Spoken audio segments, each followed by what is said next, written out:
Potensi ekonomi adalah kemampuan ekonomi yang terdapat di daerah mampu untuk dikembangkan dan terus untuk dikembangkan agar menjadi sumber pendapatan daerah tersebut, serta menjadi sumber penghidupan perekonomian masyarakat setempat.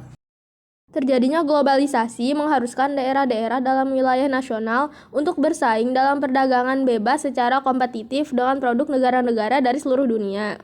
Pembangunan ekonomi daerah diharapkan mampu menghasilkan produk unggulan bermutu yang dapat bersaing dalam kompetisi baik di dalam negeri maupun di luar negeri.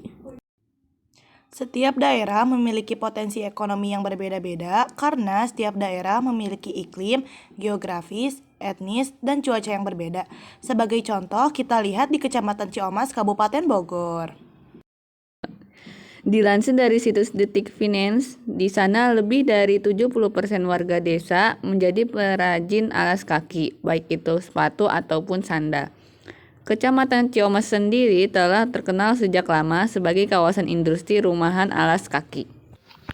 Assalamualaikum warahmatullahi wabarakatuh. Saya sekarang sedang berada di Jalan Bojong Sari dan di belakang saya ada rumah yang memproduksi sepatu. Yuk ikuti saya.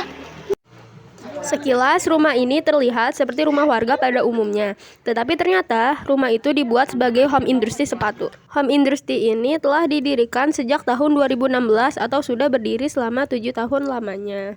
Mereka memproduksi sepatu masih menggunakan mesin jahit tradisional dan diproduksi secara manual atau handmade.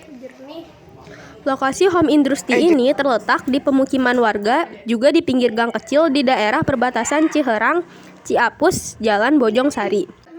Perlindungan terhadap UMKM sudah diatur dengan baik melalui Undang-Undang Cipta Kerja dan PP Nomor 7 Tahun 2021 tentang khususnya terkait perlindungan hukum karena saat ini pemerintah pusat dan pemerintah daerah telah memberikan perhatian lebih dalam hal pembiayaan kepada UMKM yang meminta layanan bantuan dan pendampingan.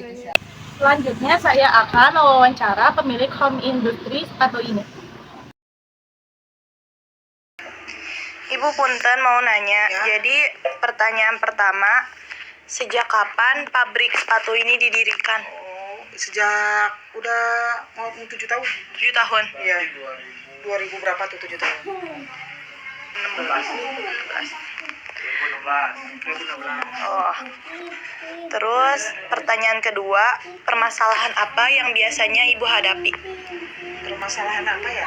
Kayak misalnya kalau lagi ngebuat sepatu ada masalah nggak? Dan masalahnya itu apa? Maksudnya dari kegagalan bikinnya apa? Iya, dari bisa. Ya bisa. Dari segi penjualan juga bisa. Kendalanya. Kendalanya. Ada aja sih kendalanya. Apa? Pas pengiriman gitu. Jadi di pembayaran nggak semua. Oh, nggak semua kebayar. Ya gitu. Ada permasalahannya cuma itu doang. Itu doang. Nggak ada lagi. Nggak ada lagi. Terus, Masalah pembayaran. bagaimana cara Ibu menyelesaikan masalah tersebut? Yang tadi. Iya. Yang udah diselesaikan juga nggak. Jadi si pembelinya nggak kesini-sini gitu. Lepas tanggung jawab itu. Pembelinya.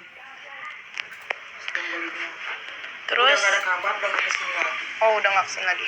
Terus yang keempat, menurut Ibu, apakah tempat ini bisa dibilang strategis? Strategis gimana? Maksudnya jualannya Oh iya, strategis. strategis. Pertanyaan terakhir, menurut Ibu, apa keuntungan yang bisa diambil dari penjualan sepatu tersebut? Keuntungannya? Iya. Ya keuntungannya itu, maksudnya keuntungan dari buat sekolah anak gitu, buat sekolah anak terus buat ada niat apa sih ngerenov rumah gitu. Keuntungannya paling gitu. Tuh.